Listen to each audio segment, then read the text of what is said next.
नमस्कार. आज आपण रेन वॉटर हार्वेस्टिंग काळाची गरज या विषयावर थोडंसं बोलणार आहोत. यावर्षी एल निनो इफेक्टमुळे पावसाचं प्रमाण कमी राहणार आहे.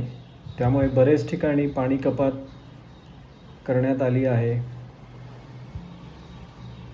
आणि त्यामुळे एक दुष्काळाचं संकट आपल्या सर्वांवर आलेलं आहे. पुण्याचा विचार केला तर पुण्याची लोकसंख्या साधारणतः 70 लाखापर्यंत पोचली आहे आणि माणशी कमीत कमी 150 लिटर रोजचं पाणी असं जर आपण एक गृहीत धरलं तर आपल्याला अंदाज येईल की आपल्याला किती पाणी लागतं. मग आपण यावर उपाय काय करू शकतो? तर पाणी जपून वापरलं पाहिजे, त्याचा पुनर्वापर केला पाहिजे, ते कमी वाया घालवलं पाहिजे आणि ते साठवणूक त्याची केली पाहिजे किंवा ते जिरवलं पाहिजे. मग साठवणूक आणि जिरवणं याचा जर आपण विचार केला तर आपल्या टेरेसवर पडणारं जे पाणी आहे, ज्याला आपण रूफ रेनफॉल म्हणतो किंवा रूफ एरियावर जे पाणी पडतं ते पावसाचं पाणी आपलं ड्रेनमधनं वाहून जातं. तर ते जर आपण आपल्या बोरिंगमध्ये किंवा टाकीमध्ये फिल्टर करून सोडलं तर त्याचा आपल्याला पुनर्वापर करता येतो. साधारण 1000 स्क्वेअर फुटाचं टेरेस आपण जर बोरिंगला किंवा टाकीला जोडलं तर पुण्यासारख्या ठिकाणी साधारण 1 लाख लिटर पाणी आपण वाचवतो किंवा जिरवतो असं म्हणू शकतो. जिथे बोरिंग आहे तिथे आपण ते बोरिंगला जोडू शकतो, जिथे बोरिंग नाही तिथे आपण ते खाली टाक्यांमध्ये साठवू शकतो आणि त्याचा पुनर्वापर करू शकतो. हे केल्यामुळे एकतर PMCवरील पाण्याचा जो काही ताण येतो तो कमी होईल आणि पावसाचं पाणी जे 5 मिनिटात आपल्या टेरेसवरनं वाहून जातं आणि ते रस्त्यांमार्गे गटरमार्गे 5व्या मिनिटाला नदीमध्ये पोचतं. नदीची अवस्था आपल्याला सर्वांनाच माहिती आहे काय परिस्थिती आहे, तर तो पुनर्वापर होऊ शकत नाही. तर त्यासाठी आपण रेन वॉटर हार्वेस्टिंग करायला पाहिजे आणि ते अतिशय महत्त्वाचं आहे. पावसाचं पाण्याचं जमिनीतील जे खोली आहे ते दिवसेंदिवस खोलवर चाललेले आहे. सध्या 300-350 फुटापर्यंत बोरिंग केलं तरी तुम्हाला पाणी लागत नाही, जे पूर्वी पुण्यामध्ये एकेकाळी 50 ते 100 फुटाला पाणी लागायचं.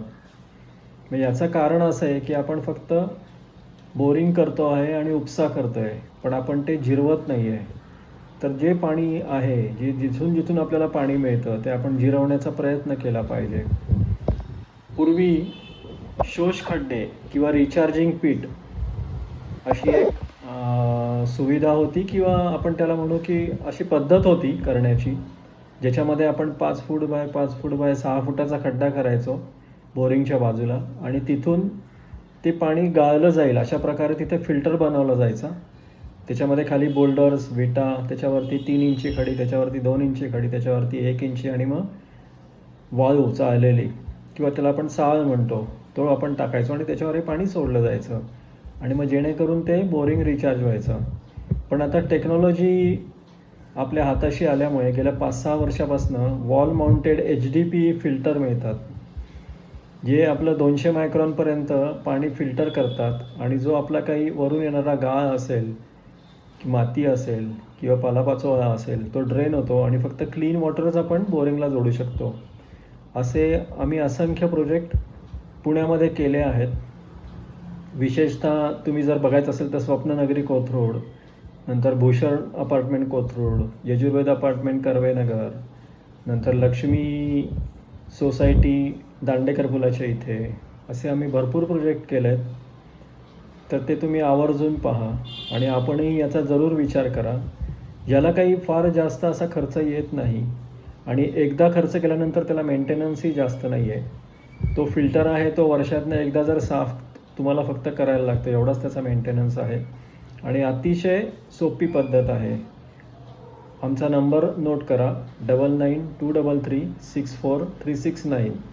या नंबरवर आपण कॉन्टॅक्ट करू शकता किंवा आमची वेबसाईट आहे www.sunirmiti.com. या वेबसाईटवरती आपण अवश्य भेट द्या, तिथे आमचे कॉन्टॅक्ट नंबर आहेत आम्ही आपल्याला फ्री कन्सल्टेशन देऊ आणि आपल्याला एस्टिमेट देऊ आणि आपला प्रकल्प पूर्ण करू. धन्यवाद.